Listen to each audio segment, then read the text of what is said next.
The housing bubble is bursting. I'm your host, Steve Van Metre, and thanks for joining me today. It's going to get much worse as building permits are crashing and builders are getting desperate to cash out. Let's over to Bloomberg, where we picked today's story up. With U.S. housing starts rise unexpectedly, though building permits drop.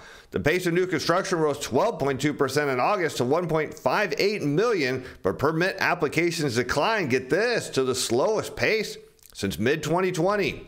New U.S. home construction rose unexpectedly in August, though the slowest pace of building permits in more than 2 years underscores how higher mortgage rates, well, we'll see about that, are weighing on demand.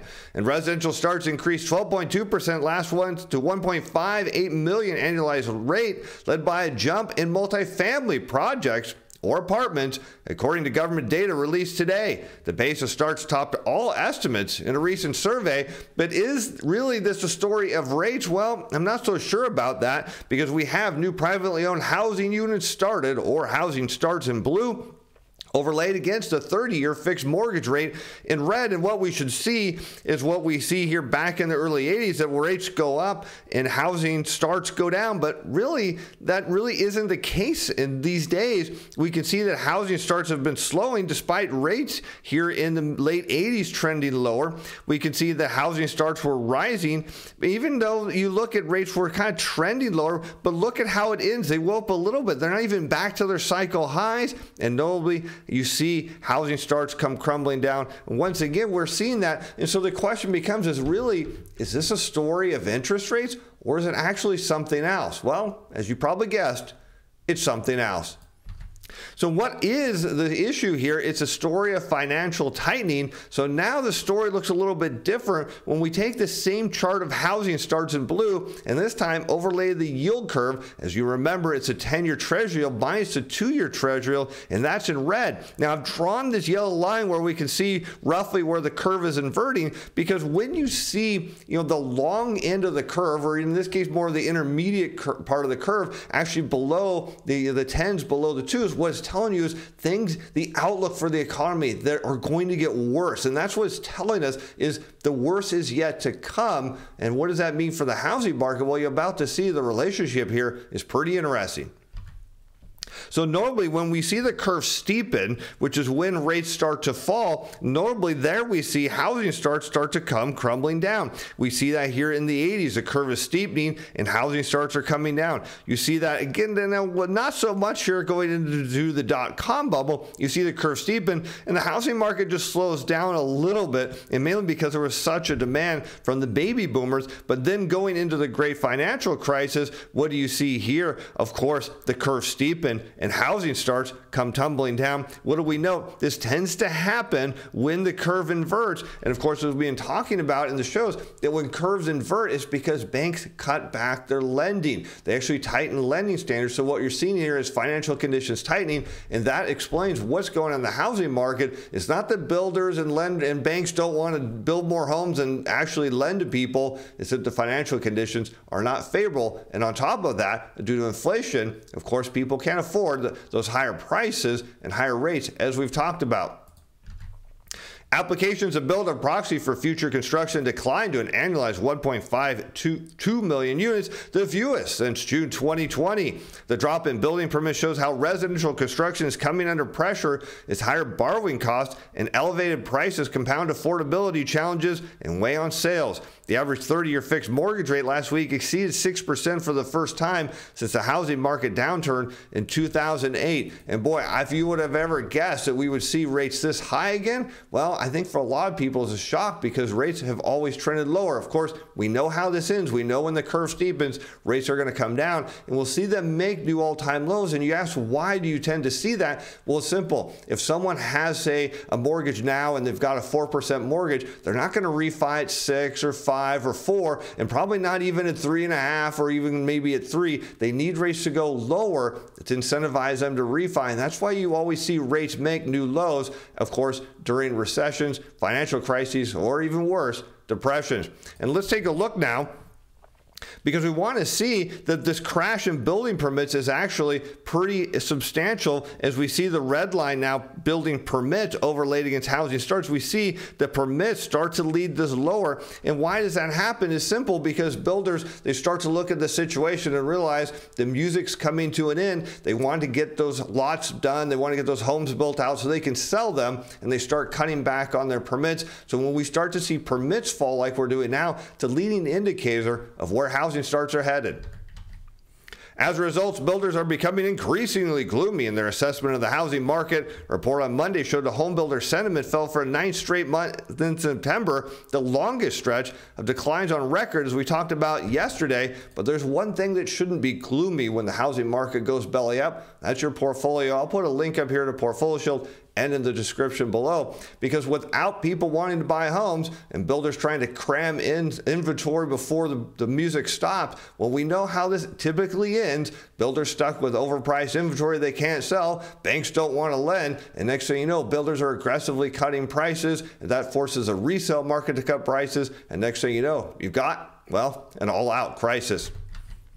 While there's no lack of demand from households seeking to purchase, well, that's not what the survey on Monday said. Many of these same buyers cannot afford the high prices these new homes command with mortgage rates where they stand today. And well, there's some truth to that. Of course, we'll let you continue to weigh on that in the comments, because this isn't just about, this housing market itself. It's about the businesses that serve it, as we'll see with this next piece of our story today. For this from the Wall Street Journal, home goods retailers jolted by slowdown in the housing market. Sales declined in August from a year before by seasonally adjusted 1.6% at furniture and home furnishing stores, and by 5.7% at electronics and appliance stores, according to the Commerce Department. Furniture businesses have been cutting jobs in recent months, according to the Labor Department. It's very bad if you're involved in the housing market or a retailer of the kind of products people purchase when they move into a new home, like appliances. All these things are triggered by transaction volumes, and I'm pretty confident they're all going to take a pounding. And what's interesting here is you're not hearing any of this commentary about the fact that perhaps there was a lot of fiscal stimulus that drove the purchase of home goods and electronics, as people were actually then sent home from work, some of them saying, hey, you can work from home, and they decided to say, you know what? I want to upgrade my house. I want to make this more comfortable. I want to get some of these electronic things to make my day easier. And now all of a sudden, without stimulus and without demand for the housing market, retailers are in big, big trouble. As mortgage rates have soared in response, the average rate now on a 30-year fixed mortgage climbed a whopping 6.02% last week, up from 2.86% a year ago, suggesting that rates are going to have to come down substantially to heal the housing market.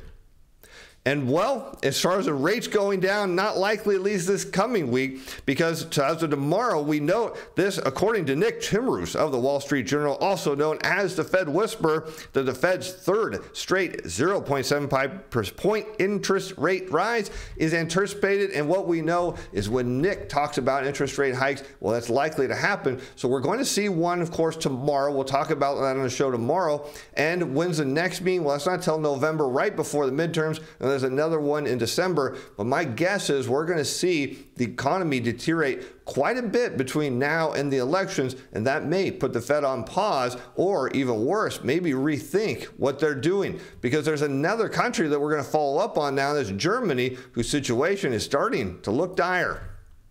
As the energy crisis is pushing Germany into recession, as finally people are starting to get it.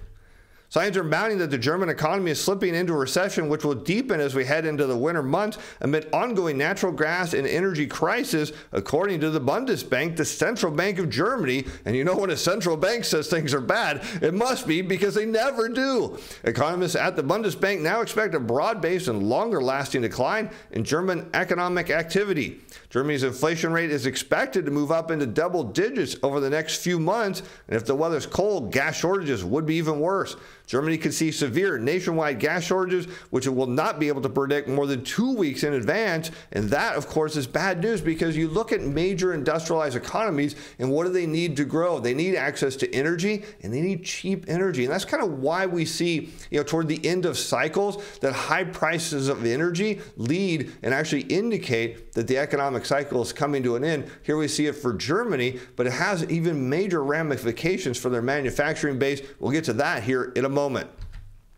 As Germany to spend another $2.5 billion on LNG to ease the crisis, and stockpiles now stand at 90% of capacity, which is good news as it aims to reach 95% by November 1st, which will provide a buffer this winter, though questions remain about how Europe will cope with the one after. As part of the strategy to cope without Russian gas, Germany plans to deploy a series of floating storage units that receive liquefied natural gas and convert it back into gas. The first floating storage unit will begin operations by December 2021, with several more coming in the next couple years. But this is the problem as German producer prices post a surprise record jump in August. Get this will blow you away. German producer prices rose in August at their strongest rate since records began in both annual and monthly terms, driven mainly by soaring energy prices, raising the chances that headline inflation will surge even higher. Producer prices of industrial products increased by a whopping 45.8% on the same month last year. Compared with July 2022, prices rose 7.9% it added. Imagine this. Imagine if your input prices in your business went up by almost 50%. Talk about taking this manufacturing juggernaut, which is Germany, and making its products uncompetitive in the marketplace. How are these companies going to compete when they're facing a 50% increase in producer prices, their input prices, when their competitors are facing an increase, but nowhere near as much? And of course, this leads us to wonder, is this why we're selling a big sell-off in equities on the international basis? Well, according to our chief strategist, Jeff Snyder, well, it could be. Here in his daily, he talks about the Treasury International Capital and notes that private foreign owners sold a net $11.9 billion, disposing of a whopping $57.1 billion in U.S. equities while still buying bonds in different types. Wait a minute, they were selling stocks and buying bonds? You got it. In fact, they were big buyers of bonds last in July. Such concentrated dumping of U.S. stocks by overseas private owners fits with the market price behavior during July, many who were clearly wiped out by the post-June 15 global liquidations. What's most interesting is they chose to meet margin liquidity calls by selling shares rather than treasuries, which are now continuing to buy on net. And some will argue equities are vulnerable given the Fed's rate hikes, but the data shows that foreign selling of U.S. stocks isn't actually unusual for repeated dollar shortage situations. There's more on this in his deep dive report, and if you want to read this, and I'll tell you what, his deep dive report is definitely worth the price of admission, which is right now still free for a very limited time as the countdown heads toward us going paid on October 1st. I'll put a link in the description below. Markets Insider Pro. Get on that. Learn what Jeff has to say. One of the smartest guys in the monetary system in the world. Yours right now for free. So now you can see why what's going on in the housing market is just the beginning phases of the bubble bursting. Look for builders to get desperate, and they'll drive prices down. And of course, they'll take the U.S. economy with it. I'm Steve Van Metre. Thanks for watching. Thanks for being fans. Bye now.